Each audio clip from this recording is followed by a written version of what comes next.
17, Mandela Show qui reprend ses droits sur la fréquence 96.6 synchronisée avec toutes les stations régionales. Le Soleil titre ça une construction et réhabilitation des sites religieux catholiques. Macky Sall alloue plus de 5 milliards de francs CFA à l'Église.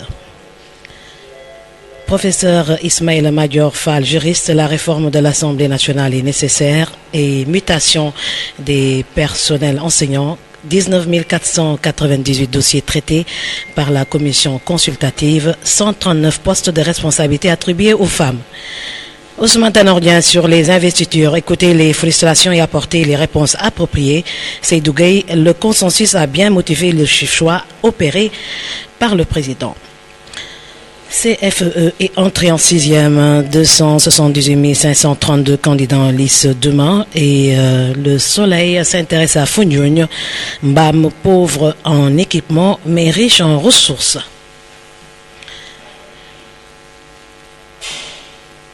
Le quotidien nous parle de Sud, nous parle du professeur Ismaïla Madior Fall qui livre sa recette à propos de l'Assemblée nationale pour une véritable Assemblée nationale de rupture sous la 13e législature. Lendemain d'investiture contestée à Ouattou, Sénégal, Habib Sy quitte le PDS. Législative en France après le second tour, une majorité écrasante pour Emmanuel Macron et à Touba, échauffourée entre policiers et marchands. 2 marchands blessés par balle et plusieurs arrestations. Ramadan et canicule, la difficile pratique du jeûne dans les régions et 25e journée de championnat, donc maintien en Ligue 1. Tenguet FC et Gorée résiste. Tenguet FC et Gorée résiste. La Linguère sous pression. Les Échos nous parlent de la conférence des cadres de la mouvance présidentielle et cafards de l'Assemblée à la loupe. Ismaïla Madior Fall qui parle de l'Assemblée qui doit se soumettre au contrôle de la Cour des comptes. Les terribles révélations de Seydou Diouf sur les agents. Abdoulaye Martar Diop, nous avons une assemblée plus brillante que celle française. Tanordien, du temps du Parti socialiste, il y avait même mort d'hommes lors des investitures. Heurte entre marchands et policiers, 2 blessés graves et un poste de police mis à sac à Touba. Investiture à Bénon, Ziguinchor et Saint-Louis toujours en rébellion contre Macky et Alinsar, fusil Hassan Ndiaye. Tout ce qu'il raconte est faux. Libération nous parle des élections législatives, des listes parallèles et de l'opposition. Le sermon du président Macky Sall, je n'utiliserai jamais le pouvoir que Dieu et les Sénégalais m'ont donné pour écraser un adversaire politique, mais je ferai face, je n'ai pas peur de l'adversité. Aux gens de l'APR, je ne peux pas gérer tous les jours les préoccupations des Sénégalais, accepter de perdre du temps sur des détails. Je me considère comme un père de famille dans le parti, mais j'ai l'impression que certains confondent esprit de conciliation et faiblesse. Donc, je ne tolérerai la suite de l'article est à lire à la page 5 du quotidien Libération qui revient sur Amadou Diouf, tête de liste de Benno. Pourquoi nous allons gagner à Dakar? Barreau, Khalidou, Agué, liaison affairiste autour de la mégabanque Gambia LTD.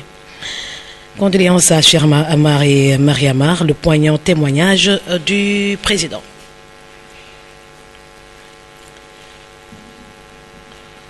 L'observateur nous parle de Touba qui s'émeut tout haut.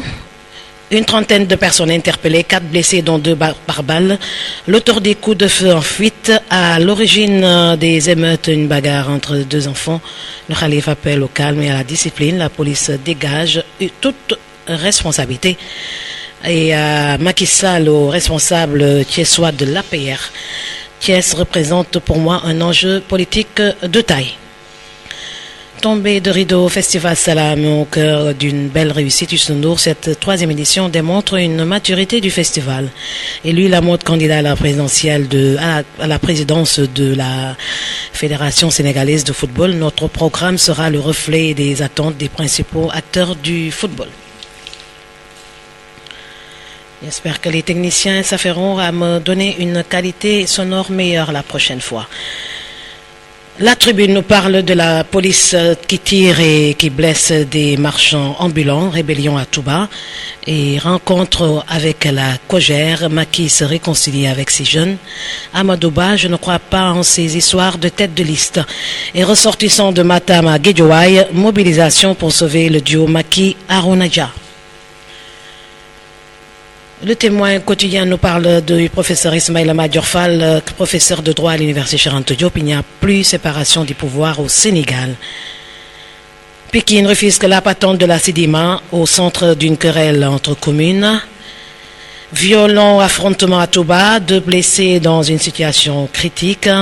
Et le témoin qui s'intéresse au trait d'histoire, Amadou Antassam, le Moukhadam de Seydi El Hadj Malick Sy. Intifada à Touba, la police au banc des accusés. À la une de Walf quotidien, Abdou Fall sur la candidature de l'ancien président. Maître Wade sait parfaitement ce qu'il fait. Il est tout à fait cohérent dans sa démarche. Actualisation du code des télécoms. Comment l'État jette de l'argent donc par la fenêtre. Louis Lamotte, candidat à la présidence de la fédération de football. Les clubs de football sont malades. Vox Populi nous parle de chaude journée du dimanche dans la capitale du mouridisme. 4 blessés graves dans des émeutes à Touba. Et en France, de 1996 à 2001, il viole plus de 600 fois sa fille au domicile familial. Amadou Ba tape sur la table. Il faut qu'on arrête avec ces histoires de tête de liste. Et dégâts collatéraux des investitures à Linguère, Abussi quitte le Parti démocratique sénégalais pour de bon. Rebondissement dans l'enquête sur les cartes d'identité ensevelies devant la mairie de Kaolack. L'étudiant qui avait inventé l'affaire arrêté par la DIG, membre de l'opposition, c'est lui-même qui avait enterré les 37 cartes avant de sonner l'alerte. Enquête nous parle de l'impossible consensus à propos des modalités pratiques d'organisation des législatives. Abdourahmane Ndiaye de l'APR, il faut organiser les élections avec tout ce que cela entraînera comme abstention ou impossibilité de vote. Babacar Gueye du PDS, notre parti n'est pas dans une dynamique de chercher des solutions pour organiser des élections. La coalition Ndao Askanui d'Ousmane Soko propose un bulletin unique à 5 pages. Échauffourée au marché Ocas de Touba, une femme reçoit une balle au cou. Et contestation des investisseurs du PDS, Abussi claque la porte et crée son parti. Grogna Benno Bokk Yakaar Tanor dédramatise et explique. Crise Ebola, frontières fermées avec la Guinée, fraude, solidarité, cahier d'un retour chaotique. C'est à la une de l'enquête. L'AS nous parle de Macky Sall qui recevait les apéristes de Canel, ce qui me lie à Arounadja. L'article est à lire dans l'AS qui revient sur la révolte à Touba. La police ouvre le feu sur les manifestants. Et législative 2017, Malick Gakou fait 48 heures de marathon à Guédiouaï. Amadou Ba, aux jeunes de Benno Bokk Yakaar, des Parcelles Assainies, je ne céderai pas à un chantage, quel qu'il soit. Et le président qui n'a pas été assez ouvert. Donc ces paroles sont de Amon Dien, responsable de l'APR. Direct Info nous parle de la colère des alliés frustrés des investitures de Benno, la fausse concertation et condoléances Macky chez Cheikh Amar. Politique publique au Sénégal, le mouvement Femmes pour l'action émergente vend le Parti socialiste et également donc une tournée qui a entamé la tête de liste de la convention citoyenne NN dans Touba, Mbaké et Louga. Voilà, donc c'est les titres à la une des quotidiens qui me sont parvenus ce matin. Je vous souhaite une bonne lecture et vous conseille de l'acheter partout au Sénégal. Donc dans quelques minutes, on va essayer d'entamer un grand wartan matinal.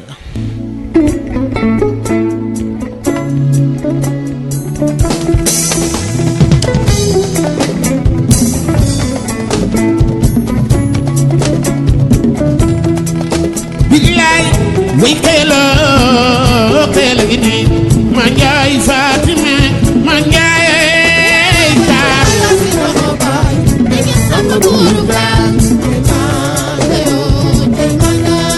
kon di njaay way kayla njaay jaata kayla gi ni ma njaay Fatima ma njaay taar bigin samba buur gaal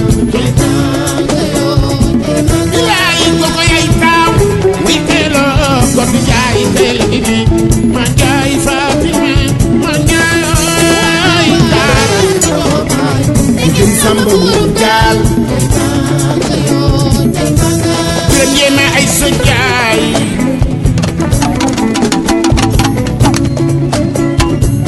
ku taari bi nga sangu leen ala jàpp agita baax la di wooye sa maam sa féetoog aram bokk soxna njaay bi njaay biram fu jotam. Voilà donc defe naa wéy bi El Hadj Sarr man la ko waroon wéyal maa joor Sall bigé ah bii maa ko moom donc du ñu def lu dul tàmbali waxtaan bi. général dikkati na de am déet am na ku ne woon général soo soxlaa ñëpp a ñàkk am déet toog naa nag 11h bi maa ko moom su ko defee di nuyu tous les auditeurs de Safir FM TV ñi nga xam ne ñu ngi seetaan ci Facebook bi Safir espace FM TV muy télévision boo xam ne dañ koy doxantuwaale bi nga ko tuddee yàgg na depuis 2012 ñu demandé Ahmed Aïdara mu def spot bi boobu kenn xamu woon li ñu doon wax léegi da ngay sangu sax di seetaan Safir FM di nelaw di seetaan Safir FM di gént di seetaan Safir FM defe naa tooñu ma kenn de. di dem école. dama la tooñ wala tooñu ma la man di tooñu ma kenn. non kon bu ma kenn tooñ.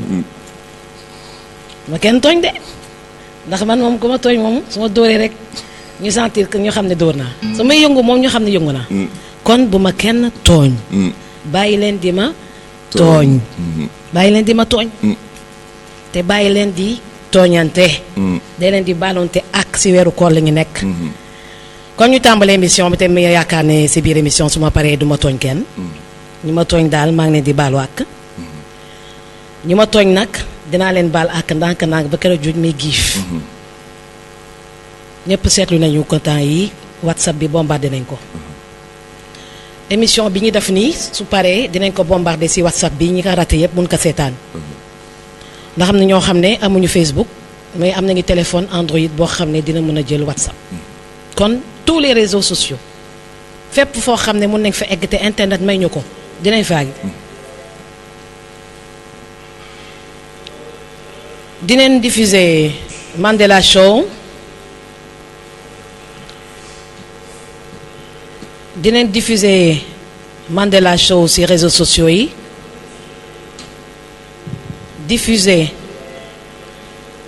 suñu vidéo pré-campagne yi ci WhatsApp ñu dimbali ñu rek ci bruit yi lu leen neex lu leen nakari ba mu daldi wasaa sous forme de vidéo dinañ ko diffuser ci WhatsApp Twitter partout fu ñu internet mën a yóbbu lu ñuy neex tamit ci dëkk bi dinañ ko wone ba mu ne fàng ndax dëkk bi kenn du wax Sénégal dafa nakari nag am na lu fi neex am na lu fi nakari kon foo waxee lu nakari nag nga war a mën a wax nag lu neex mu affaire yi équilibré ndax yàlla nañu yàlla musal ci ñoo xam ne dañuy ñaxtu rek dangay ñaxtu tamit di proposer solution ndax dëkk bi Sénégal dafa neex dama bokk suñu naan Sénégal dafa neex même su fekkee dafa metti soo ko neexalee safal ko suukar day neex soo ko nakalee nag mu nakari dégg nga wax ji am El Hadj Sarr d'accord nga si loolu wala d'accord loo si loolu. bien sûr soo bëggee mu neex mu neex. ah bien sûr. parce que ñëwuñu àdduna rek pour mu naqari. le soleil brille pour. tout le monde. oui écoute voilà. le soleil brille pour tout le monde donc pourquoi vouloir assombrir le Sénégal il faut l'éclairer non. na tàkk ñoo xam ne Sénégal neex na pour ñëpp. loolu nag du liggéeyu Macky Sall kese liggéeyu sénégalais yëpp la ñuy waxante dëgg. mënuloo jàng ba yey këyit banque say loxo l'emploi ça se crée. am déet. loolu nag suñu responsabilité ñun ñi yore média yi pour waxtaan ak askan bi pour askan bi xam ne dañu war a liggéey dañu war a créer emploi suñu yàlla baaxee ñu am emploi ñu def si suñu jom sax si dàkk lawal ko loolu dafa nekk lu am solo kër gi nag dinañ ko yaatal médecin yi fi jóge woon dinañ dellu si waat allo docteur moo tax ñu am fréquence bi ndax mun nañu wax sa fréquence su Santé FM moom la ñuy utiliser moo tax du ma nangu ñuy wax ay Santé FM dafa fay ndax fréquence am mi ngi dund ruu bi mi ngi fi ba léegi mustade 96.6 donc 96.6 mu nekk benn fréquence médico-sociale def nañ si lu ne rajo abal nañ ko rajo Touba International abal nañ ko rajo Soxna Jaara abal nañ ko rajo Paul Penguine abal nañ ko Safir FM kon kooku suñu la abalee ba ay at 17 ans nga war nag ñëwaat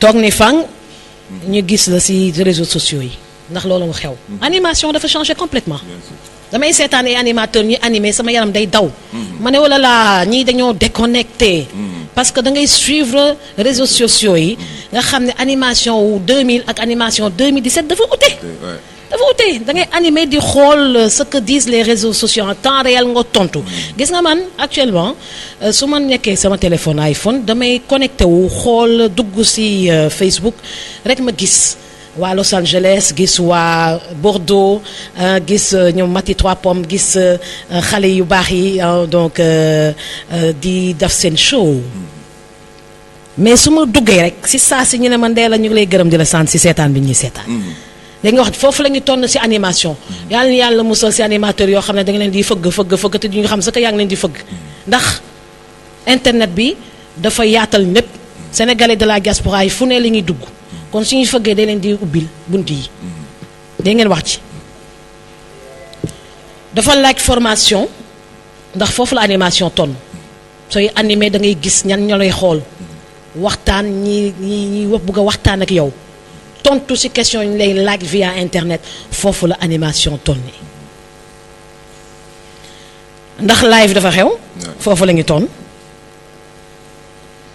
pour soobu ci waxtaan bi gis nañu France Emmanuel Macron am na majorité 300 et quelques députés une majorité écrasante boo xam ne jeunesse bi ñoom ñoo ñëw rek ne accaparé wu Assemblée nationale foofu la ñu tonn ci àddina bi gis nga àddina bi dañuy tonnoon ci cumul de fonction ak assemblée envahie par des intellectuels quelques rares intellectuels ak des semi-intellectuels ak des personnes yi nga xam ne mësuñu sax jàngee ko ndax il fallait remplir 1960 ba ren léegi 2017 xale juddu na fi màgg fi ba màgget dégg nga wax ni xale juddu na fi màgg fi am njaboot ba muy sët ba màgget 1960 mooy datu indépendance su Sénégal kon suñu demee ba nga xam ne di nga doon gérer Sénégal 1960 ñu ne fi ba léegi te baax fi lool dañuy war a servir de conseil Abdoulaye Wade même su nekkee tête de liste conseil rek la mën a servir day xàlli yoon bi rek mais dooleem jeex na xàlli yoon bi rek am na ci droit mais su bëggoon toog ne damay gérer assemblée nationale ñu ne déet lii dee diis ci yow xam nga Abdoulaye Wade président assemblée nationale du xel du xalaat ndax du ko antal mais mën na ne député joxe place am wala bañ a kii rek conserver son immunité parlementaire parce que Sénégal bi ñëpp a ko bokk santul Sall santul Wade santul Diouf ñëpp a bokk Sénégal comme que ñëpp a bokk Sénégal ku bëgg a bokk ci yëf yi daal dañ lay bàyyi nga bokk ci yëf yi soo déposé ce dossier à temps 47 listes 47 listes ñooy concourir le 30 juillet bi di ñëw mu nekk loo xam ne musta am Sénégal waaye nag Sénégal ba muy Sénégal ba léegi musul am plus de 14 millions d'habitants dégg nga wax ji te kenn mënul tere nit ne du def liste ne que doo defi liste kan moo gën a tere. par contre war nañoo mën a revoir suñu code électoral ba xam ne 2017 bi am 47 listes 5 ans plus tard dinañ am plus de 50 listes wala 100 listes te loolu la yàlla dogal te dinañ egg foo xam ne comme France day am 300 députés. da nga wax ji kon bi ñu si boole kiñaan bi ñu si boole siis bi ñu si boole lii dafa ëpp moi j'applaudis tàccu. da nga wax ji ñëpp ko bokk c'est un business c'est un business la politique. C'est l'art de gérer les affaires de la cité. Xam nga d'habitude les gens disent c'est l'art de gérer la cité. C'est l'art de gérer les affaires de la cité. kon ñëpp si wàllu loxo yi daf ñu soxla loxo yu bëri. dañuy soxla loxo yu bëri dañuy soxla compétence yu bëri ñëpp si war a bokk. loolu day tekki que y a éveil de conscience loolu day tekki population bi yokku na loolu day tekki xale yi màgg nañu loolu day tekki. Plus jamais ça dégg nga wax ji ñun dañu bëggu benn assemblée nationale de rupture ñi ko doon wax gis nañu Ismaïla Madior Fall qui a partout dans la presse aujourd'hui on parle que de Ismaïla Madior Fall mais wax bi waxoon nañ ko daaw fekkee de woon waxoon nañ ko daaw ñëpp xam ne mu fi dara mu fi wax loo xam ne lu bees na lu mu fi wax rôle des députés loolu ko ñëpp xam nañ ko képp kuy def politique xam nga député dafa war a proposer loi xam nga député dafa war a contrôler l'action gouvernementale ñan ñoo fa war a dem kay moom mooy jara wax suñ fa demee naka la ñu war a liggéeyee loolu mooy jara wax parce que nga jël benn député bu analphabète bu mënul lire nga ne ko da nga bëgg léegi mu bokk suñuy organiser Sénégal kon kooku yàlla su ko baaxee mu nekk fa ndax dafa populaire ci goxam kooku dafa war a am ñu koy assister et assistants parlementaires pas politiques mais des assistants parlementaires ñu am xam-xam ñoo xam ne dinañ koy yokk. dégg nga wax ji. des technocrates. Sénégal dañuy ne 150 députés plus 15 yu bees yu diaspora yi xam nga idée diaspora bi xam naa dina ne kii di loo wax rek mu ne maa ko njëkk a wax loolu la yàlla dogal. uteeg ñoo xam ne dañuy xalaat ne dañ koy garder ñu bañ a sàkk seen projet mais loolu la yàlla dogal man damay xalaat di ko baaxee askan bi kan moo njëkk a wax député de la diaspora man Ndella Madior Diouf sama baat sa kaw. mais man neneen laa ko waxee woon dama ne woon liste nationale li leen di dugal comme par force la ñuy dugg. léegi état bi organisé ko neneen dafay liste de départemental jël diaspora bi considéré ko comme départemental dugal ko ci raw gàddu. xam nga raw gàddu soo ko dugalee te nga am doole su si yàlla àndee ku la neex rek nga fay teg pour mu dem jàll. lu day ni c'est États-Unis ak Canada soo fa defee benn député de la diaspora kon xam nga am na y a un problème ndax foofu ay bañkat ñoo fa nekk.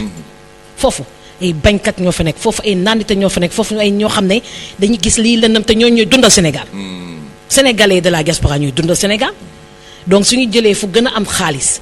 ñu ne leen benn rek leen jox ndax bañ leen ñu dem dugg assemblée nationale d'office loolu ñëpp comprendre nañ ko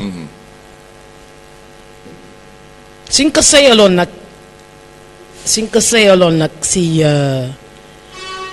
si national bi dindi tout ce qui est raw gàddu ma yàq élection benn voix di nga liggéey ba dee benn voix nit ki ëppale ko mu gàddu lépp raw gàddu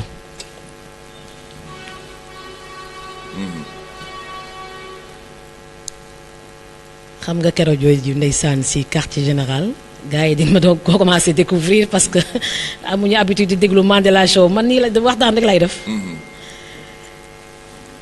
mun naa waxtaan fii ba suba te duma perdre sama rythme moo tax keroog ñu téye leen ba 3 heures du matin 4 heures de émission non stop dégg nga wax ji te boobu sax daf ñu bett ndax préparé wuñu ko woon kon ñuy déglu di ma déglu léegi di zappé ba tombé si baatu Ndella Madior ma leen di fàttali que ñu ngi déglu Ndella Madior Diouf si rajo bi ne Dakar 96.6 rajo bi nu mu tudd Safir FM kañ la am fréquence am 99 boobu Ablaye Wade sax ak jotul si nguur bi si rajo bii la Ablaye Wade faloo dégg nga wax ji si rajo bii la Abdoulaye Wade faloo ndax keroog bi ñu 19 mars ba premier tour ba tendance bi ñu commencé di wadd Walfadjri boobu élément Walfadjri yëpp ñi nekk tey Sud FM TFM ñu woon Walf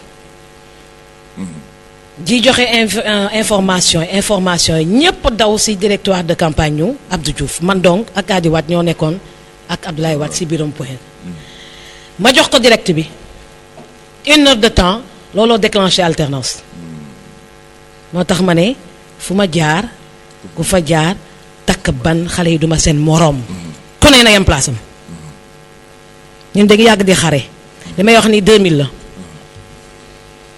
kon duma seen moroom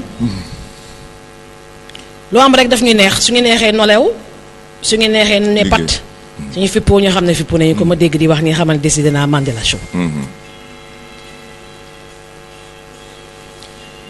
kon scrutin proportionnel dañ ko war a promouvoir dafay proposition de loi à l'Assemblée nationale fexe ba lépp luy raw gàddu sëy dindi ko ndax neexul tey Marine Le Pen xam nga 8 député la am mais su fekkoon raw gàddu amu woon naroon na am député yu bëri exemple laa leen jox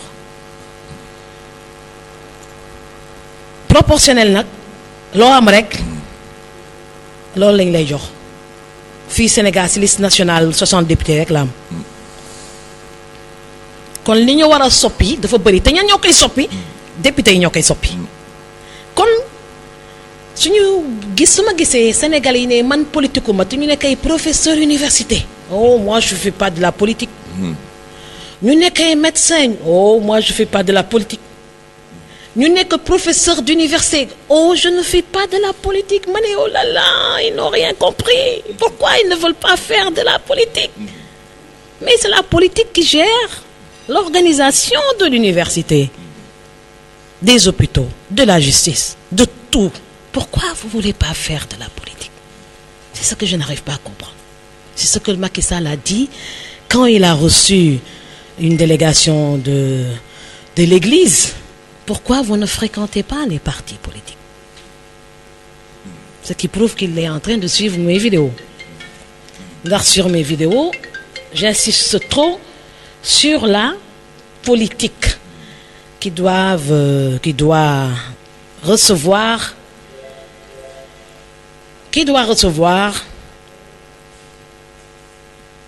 toute la classe intellectuelle, riche et pauvre. séeréer ak tukkuleur yi nag xaw nañu fii bëri nag tukkuleur yi moom ñu ngi comprendre de moo tax ñu jagleel leen lu rëy fale ci Afrique ci Sénégalais de la diaspora 7 teguñu ko fenn xam mu ñuy tooñ lu tax mu ñuy tooñ Ndella Madior Diouf lu tax ñu lay tooñ lu tax ñu koy tooñ Ndella Madior Diouf lu tax Macky di ñuy tooñ ñu ñuy tooñ de ndax nu mu defee Sénégalais de la diaspora yi teg ko fenn lu tax mu ñuy tooñ Sénégal ñi ñëpp ko bokk am na lu rëy lu mu wax nag am na benn journal bu ko wax ban journal la tiré encore nee na Libération nee na je n'utiliserai jamais le pouvoir que Dieu et les Sénégalais m'ont donné pour écraser un adversaire politique mais je ferai face je n'ai pas peur de l'adversité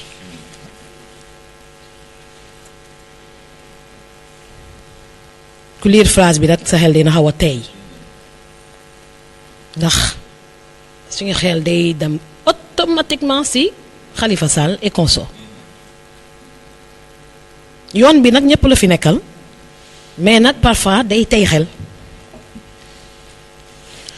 ndax suñu ne lu waral ñu teg Khalifa Sall ñu ne lii la ñu ne lu tax ñu xaar ba léegi doog ko def ndax fee yi ñu koy reproché nee nañu ci juróomi at la wala ci minimum ñeenti at pourquoi ñu xaar ba léegi lu tax ñu koy tooñ li nga wax ji kon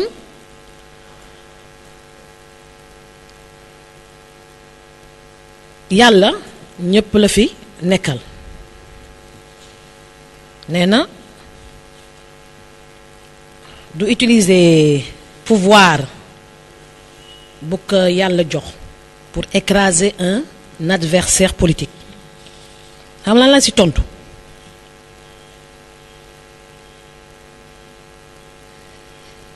su ko utiliser woon sax yàlla dee naan déet lu am ak lu xew ci àddina yàlla dafa na da ciy dangu mun nga tooñ sax de yàlla seetaan rek nga fooga ne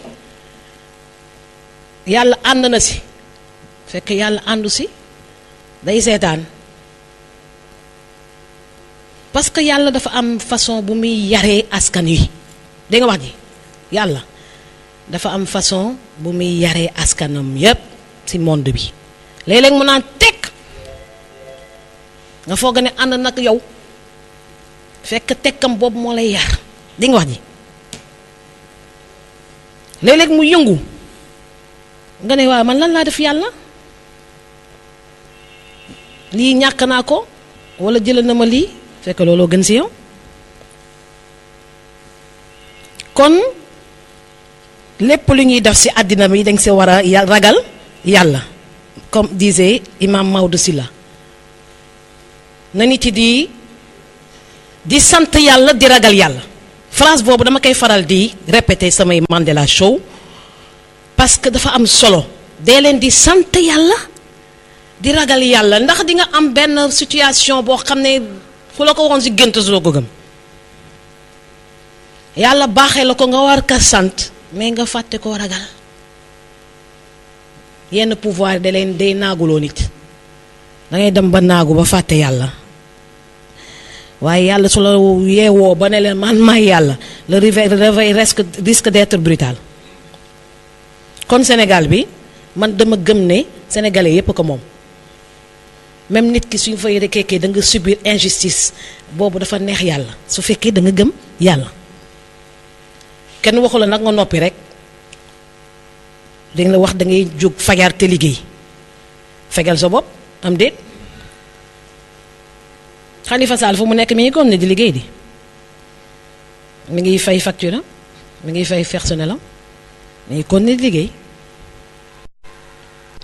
nu muy def nag ba génn fa moo koy xeexal boppam ñeneen ñi dañ ko ci mën a jàppale rek avocat yi dañ ko ciy jàppale rek mais nu muy def ba génn fa keneen mënu ko xeexal lu dul boppam kon pour continuer waxtaan bi war naa mën a sant yàlla bu mu nekkee prison te nekk tête de liste ndax am na ñu fa nekk te gënu leen te bokkuñu sa ci liste yi kon c'est un statut spécial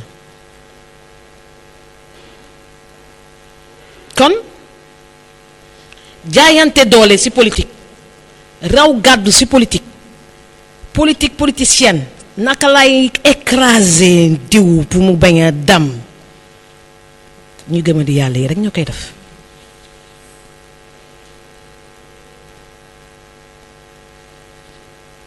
donc investiture yi def nañ ko ba pare cool yi bëri na Ousmane Tanor Dieng a plutôt dédramatisé nee na dans l'époque du parti socialiste gars yi di ngi doon reyante sax ñu ngi ñuy yëgal que Moustapha Niasse dafa meroon waaye tey journal bi day def Direct Info dafa ñu ne colère des alliés frustrés des investisseurs la fausse contestation maanaam Macky Sall mu def baax na la fausse contestation mooy li nga def lu mu def baax na nguur dafa neex de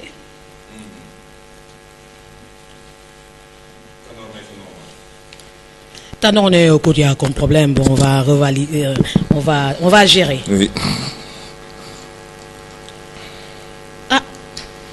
Sénégal nag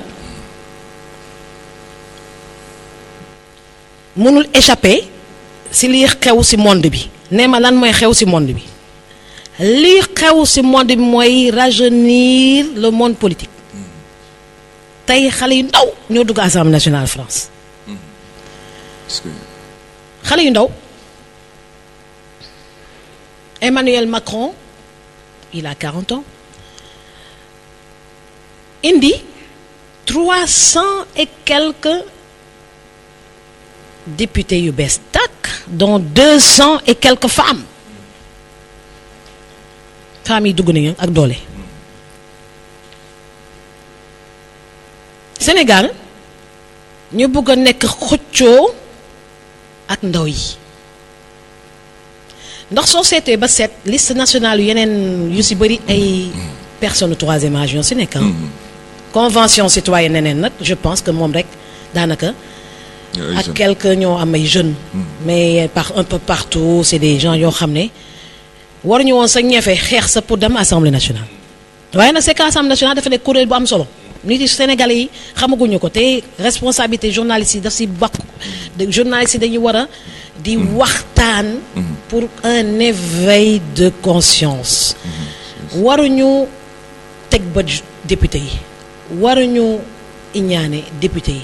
waruñu duma ko voter sinon day am 1 million salaire waruñu këpp kaane këpp suuf ci assemblée nationale dañ ko war a feeñal bu mu fang suufat ko fang ba nit yi xam ne lii dafa am solo ndax assemblée nationale dafa am solo mooy contrôler lii ministre yi di def mooy proposer ay loi pour askan bi mën a dund ci Sénégal dund bu stable dund bu digne dund bu jaar yoon kon loolu du caxat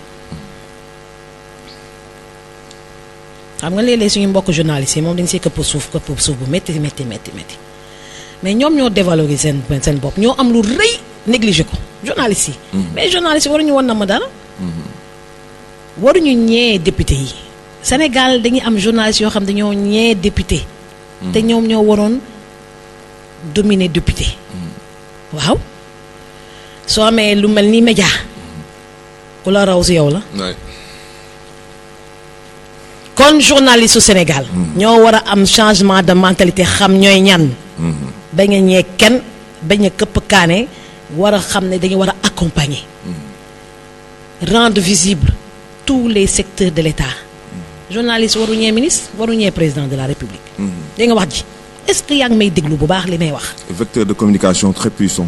mais quand même donc mënuloo fa nekk di ndóol c'est pas possible soo banqué sa loxo nag ndóol yàlla bay sa tool média ku si nekk ndóol si yow la da nga banque sa loxo ndax ñëpp bëgg nañ ko.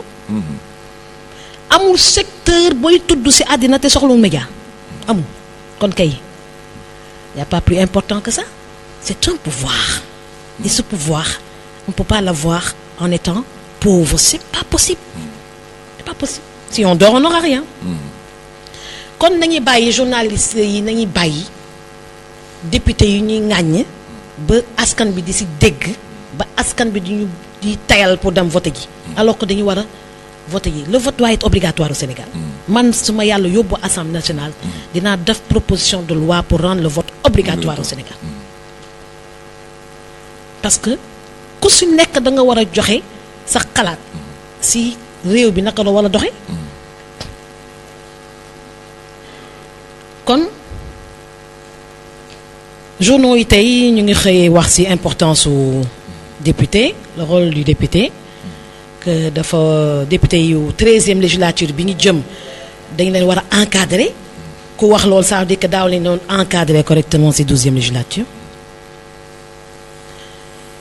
journal wi tey xëy na tamit wax ñu que Soleil nee na le président Macky Sall alloué na plus de 5 milliards à l'église xam nga temps yi église bi dafa yëngu woon ci période de Pentecôte bi la église bi dafa yëngu wax lu am solo ne leen dee leen di votel ñi nga xam dañuy téye seeni kàddu lu ñuy wax def ko da nga wax ji Sénégal dafa am ay yenn proverbe yoo xam ne dafa am sens nit ku baax mooy koo xam ne loo wax def ko dégg nga wax ji.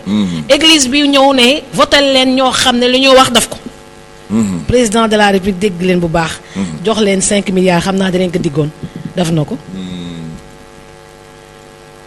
parce que il faut que may rafraîchir mémoire u Sénégalais yi di leen di décortiquer lu waral lii 5 milliards yi loolu moo ko waral.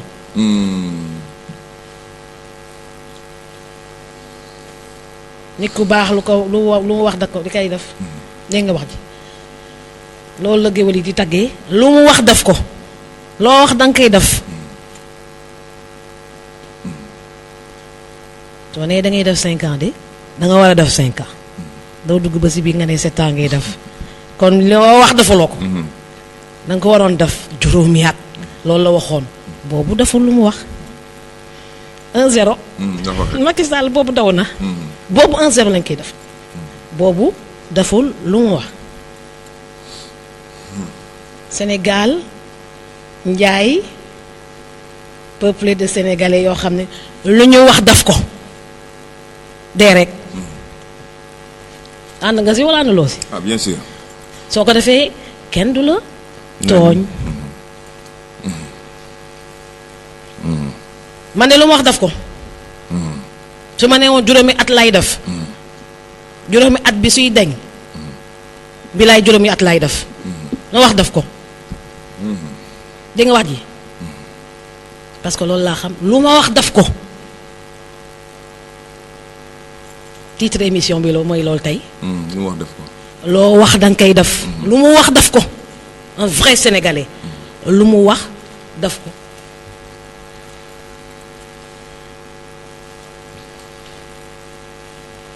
xam nga foofu tooñ nañu. mu ngi tooñ de na góorgóorlu waay. da nga waaru. waaw lu mu wax def ko. El Hadj Sall loo wax def ko. soo nee tey ma dee tey nga dee. waay. ñun la séeréer loolu nga xam lu ñuy wax def ko. ñu wax def ko de. di ne yow c'est pas grave di wax waxet. wax waxet c'est pas séeréer ku dëkk Fatick nekk vrai séeréer loo wax def ko. loo wax xóot laay wax de. bokk na ci lu daaneel Ablaye Wade. suñu mbokk tukkale nag moom. lu ñuy wax duñ ko def de. dañuy gaaw daw dañoo ragal xiif.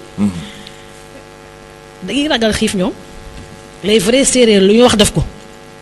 kon Macky Sall c'est pas un vrai séeréer dégg na séeréer nag mais c'est un tukkale c'est tout à fait normal dañuy wax waxeet rek. wax waxeet rek. surtout dugub mbindeeg surtout. san mon fay surtout buur siin commando fen lu wax daf ko. si yaa ngi may dégg bu baax. buñ tegee paaka sa put. lu ñu wax daf ko. ci mu naan maa su ma la nee tey ma reyal nga xamal ne tey ma reyal. su ma nee tey ma baal na nag tey dinaa la baal. les vrais séeréer lu ñu wax daf ko. suñu jaamu tukkuloo nag dañuy waaj def après ñu daw ba ñu ami tànk. dañuy góorgóorlu. dinañ leen jéggal tuuti rek. waaye il faut que ñu góorgóorlu. dégg nga wax ji. nga ne lan. ma ne bu fekkee wàññi sa loxo aussi. oh. bu fekkee wàññi sa teraanga àddina fii lañ koy baax. parce que état aussi. teraanga àddina fii lañ koy baax. El Hadj Sarr. góorgóorlu rek. loo wax daf ko. waaw mais. xëy na mag yi. loo wax def ko rek xale yaa ngi déglu di ngi seetaan di jàng su ñun lu ñu wax nañ ko def nañ ko jéem a def. personne n'est parfait man mii je suis pas parfaite waaye dañuy war a góorgóorlu pour parfaire suñu comportement ak suñuy jikko kon kay nañuy góorgóorlu rek lu ñu wax def ko. ah waaw mooy yoon de. mooy yëfu gor de. da nga wax ji. voilà mën nga juum bañ ko def mais góorgóorlu rek pour def ko. waaw mais état aussi appareil la. et alors. est-ce que le président peut prendre des décisions arbitraires à.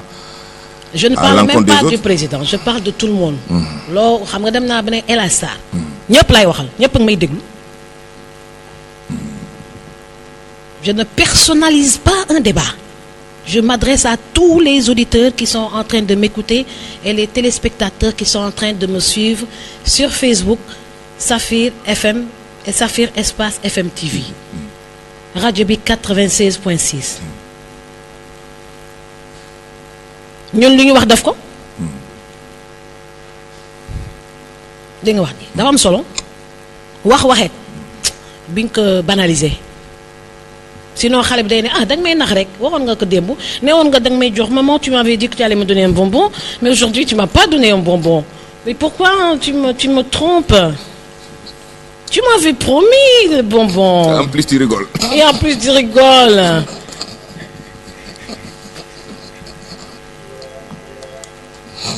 maa ko promettoon tàngal dinaa ko jox tàngal su ma ko amulee uti ko loolu mooy éducation bu baax. banaliser baaxul de c'est pas grave naa banaliser non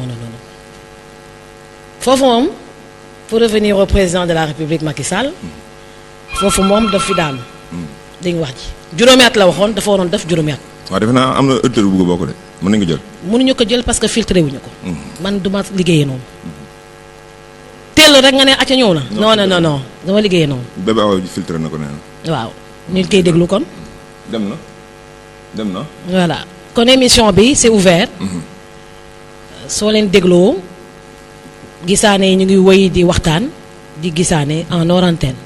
képp koo xam ne bëgg na wax ak Ndella Madior Diouf si waxtaanu suba teel bi nga xam ne bés bu ne fu mu munti nekk nag en fonction des décalages horaires su fekkee dama nekk France wala nekk États-Unis ndax dineen campagne bi du Sénégal rek c'est au niveau de la diaspora c'est en fonction des décalages horaires waxtaanu suba teel bi mun na nekk 16h mun na nekk 19h.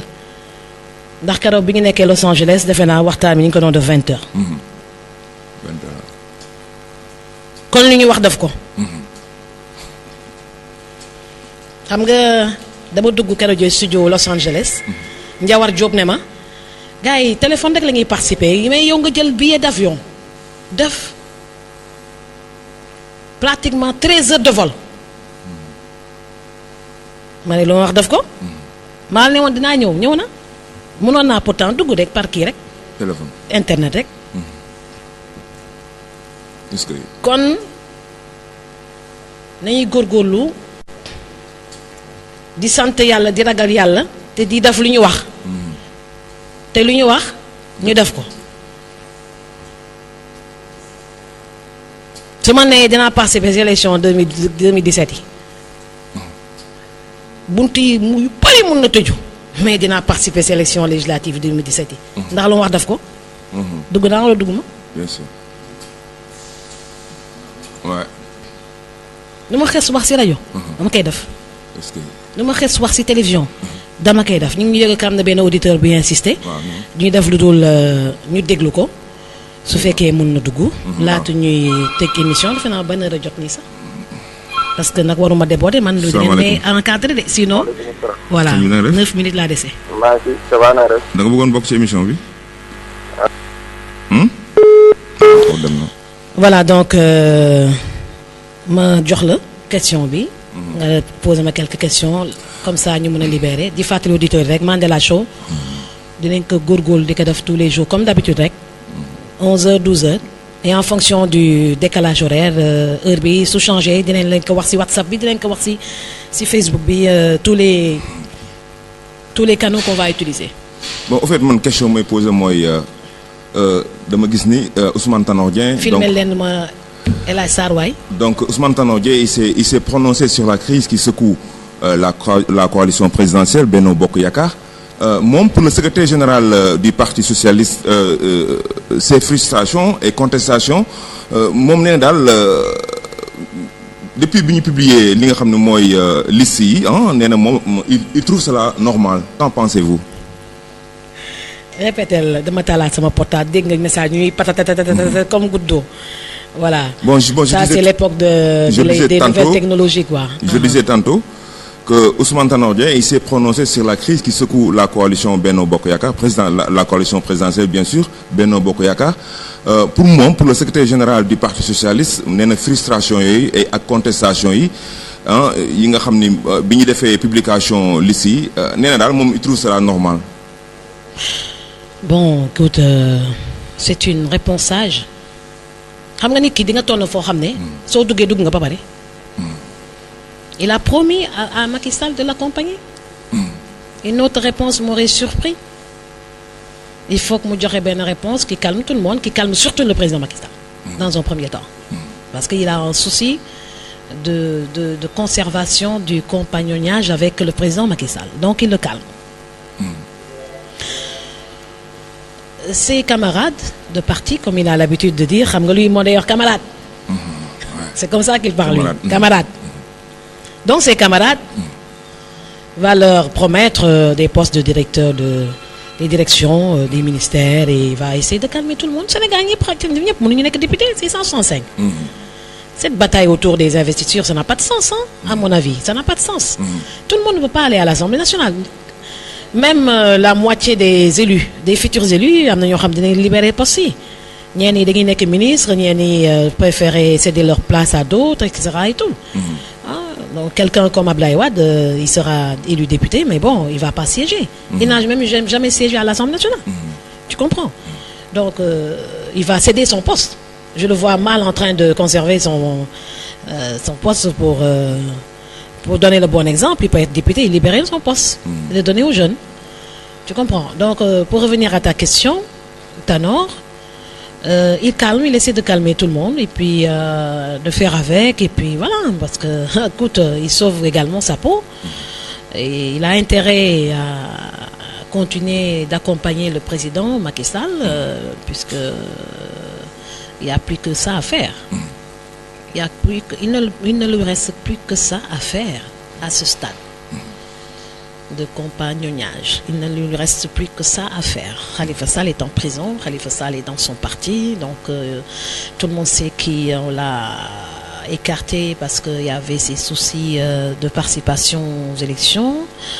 Et puis voilà. Maintenant, écoute, c'est les Sénégalais qui vont décider. 30 juillet, Sénégalais ñooy décider. Parce que il y a 47 listes, moi ça me fait pas peur. Ça me fait pas peur. Je suis toute contente de voir cet éveil de conscience et cette envie de participer aux affaires de la cité. Et puis il faut les accompagner, il faut accompagner les listes, hein? Il faut accompagner la faisabilité de cette élection. Il fallait prévoir une liste unique. Il fallait prévoir un vote électronique. On est en 2017.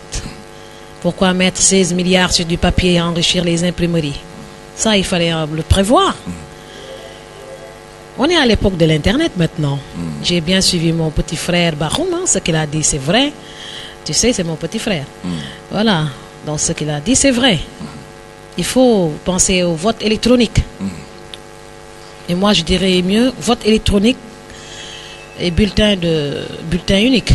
Qui parle de vote électronique, ça ne peut être qu'un bulletin unique. Et les gens vont cocher. Et ça, c'est époque boobu la ñu toll quoi. Sinon, on va faire qu'enrichir les imprimeries. 120 millions par candidat. Moom la imprimerie di gagner. 120 millions par candidat. Pour les affiches des candidats et leurs bulletins de vote et leur profession de foi. C'est énorme comme argent. C'est énorme, 120 millions. C'est imprimerie. Donc c'est du business. Mais c'est du business. C'est du business. Maintenant, il faut écarter ça et prendre cet argent, le mettre dans un vote électronique, informatiser le vote. Et puis ça, c'est tellement... On est obligé de le faire pour 14e législature.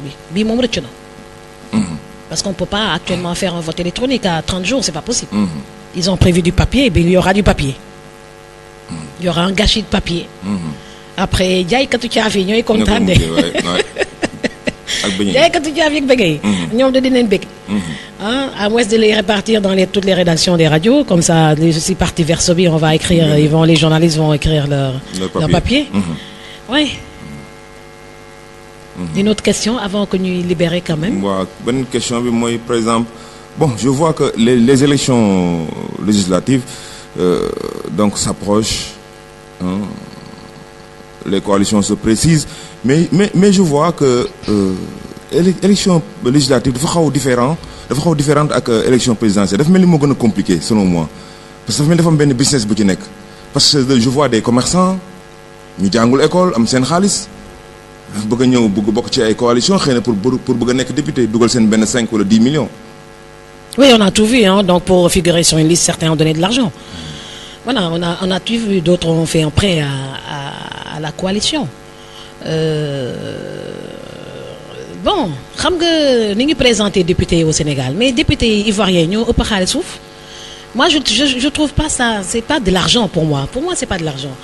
Il faut mettre les députés dans de bonnes conditions de travail. Ils ont besoin de secrétaires, ils ont besoin de voitures, ils ont besoin d'assistants pour travailler correctement, quoi. Donc, voilà. Donc, c'est cette mauvaise communication faite à l'endroit de l'Assemblée nationale. Loolu lañu war a bàyyi. Maintenant, les commerçants yu dugg Assemblée nationale, ils sont même plus riches que les députés.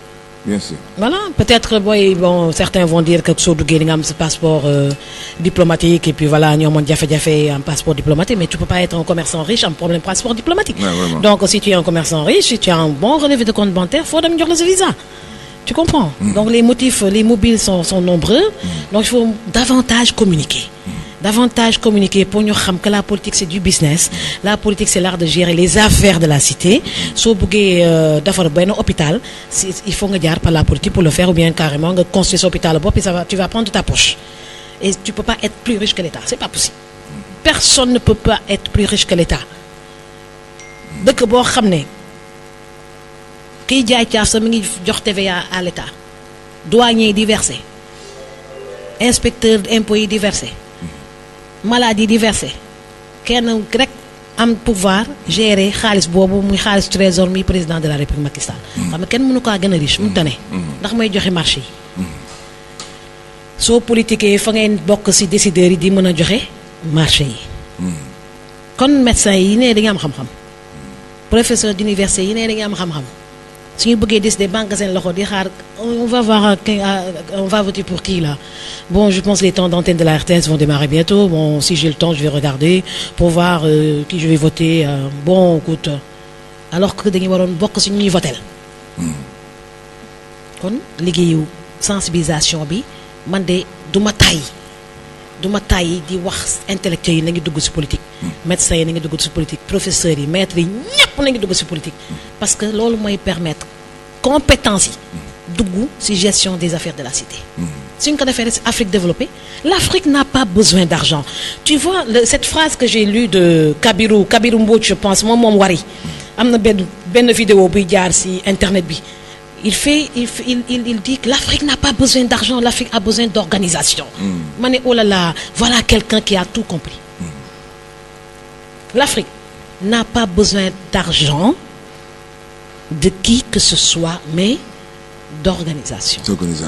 Xaalis baa ngi fi di moom moo tax ñëpp di ko fi ut sinon. Toutes les ressources minières lu Sénégal am léegi. Sénégal est un pays riche. Pétrole baa ngi fi, gaz baa ngi fi. Marbre bi nga xam ne kenn laalagul mu ngi fi. Or bi moom commencé nañ ko laal léegi mu jeex. te góob moom mu am luy jeex ci suuf. biy jeex ci suuf. En tout cas de 2017 bii di 2020. 2019. Kon naam éveil de conscience. Compétence yi dugg ci politique bi bokk ci organisation yi compétence da nga nekk maire waay. Mais quand même quand je vois un maire analphabète qui sait ni lire qu'est-ce qu'il va faire pour le truc? Un maire qui n'a jamais voyagé, un maire qui ne connaît même pas Dakar. Qui va te dire écoute je viens à Dakar rarement. Mais qu'est-ce qu'il va faire pour développer sa cité? Qu'est-ce qu'il va faire? Par contre, si tu prends un Sénégalais de l'extérieur, ou bien tu prends un professeur qui a fait la France, l'Europe, un peu partout avec ses voyages d'études, mais tu lui donnes la mairie de Tataguine, mais écoute, il va développer Tataguine. Ah, bien sûr. Tu lui donnes la mairie de Mbadakhoune, mais il va développer Mbadakhoune. Mais tu prends un pêcheur de Mbour qui ne sait que pêcher. Qui ne sait que pêcher. ba mu juddoo ba léegi dafa fekk papa ak yaayam di napp mu màggee napp yendoo napp màggatee napp loolu rek la xam jën rek la xam kooku nag soo ko bëggee ñëw indi ko Dakar def ko maire de Dakar est-ce que dina sotti kooku day complexé sax xam lan lañ njëkk a def voyager rek di voyager dugg ci avion yi rek di dem rek te dañuy fàtte que avion léegi sax dafa xewi ngay liggéey ak sa téléphone portable di egg France Paris jóge Paris dem Japon jóge fa dem Kédougou bii moo gën a gaaw avion bi di yàq sa xaalis yi billet d'avion alors que soo cliquer rek fekk wax ak ki nekk Paris foofu la ñu toll ci àddina bi di mais su fekkee nag dangaa nam ma avion passe billet d'avion ngay njëkk a jënd suñ la joxee mairie bi ak ministère bi loolu nga jëm jënd portable yi bu baax dernier cri tablette dernier cri mun a jàkkaarloog ñëpp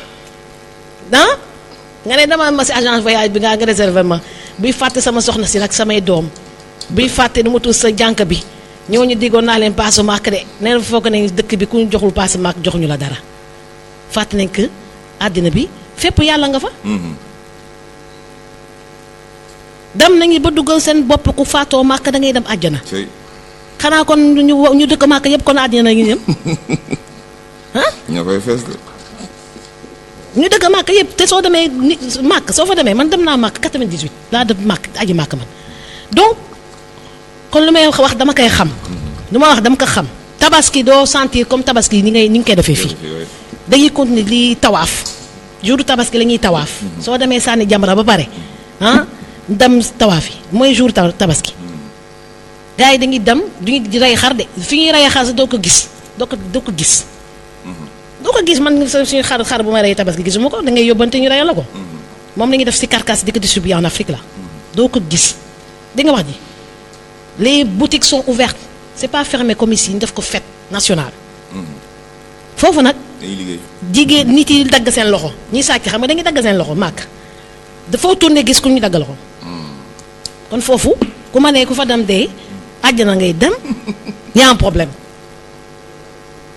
ndax sàcc yaa nga fa ñuy dagg seen loxo reykatu nit yaa nga fa ñuy dagg seen i baat dégg nga wax ji yàlla fépp la nekk kon communication moo garaaw quoi di ngay communiquer ak nit ba gëmuloo ko lu amul communiquer ak nit ba perturber ko kon communication dafa am solo kon yàlla na ngi yàlla ragal loo yàlla intox baaxu intox baaxu voilà kon daal teg naa waxtaan bi nag léegi sinon damay continuer teg naa waxtaan bi donc conclusion le mot du jour mooy lu ñuy wax daf ko dégg nga wax ji lu ñu wax daf ko day leen di daf li ngeen wax dafa am solo kon Abdou Khad loo wax daf ko la parole peut se suspendre comme un habit mais la vie elle ne se suspend pas donc loo wax rek defal waxeen moom baaxul la parole peut se suspendre comme un habit mais la vie elle ne se suspend pas kenn du dee ñaari yoon benn yoon ngay dee jërëjëf madame la directrice à demain inchallah à partir de 11h. C'était Mandela Show, donc la voyante reprend ses droits dans quelques instants avec nos voyants maison et Bébé Awa pour l'animation et d'autres animateurs sont là tout à l'heure, tels qu'Abdou Khadr et à demain inchallah. À demain Guillaume.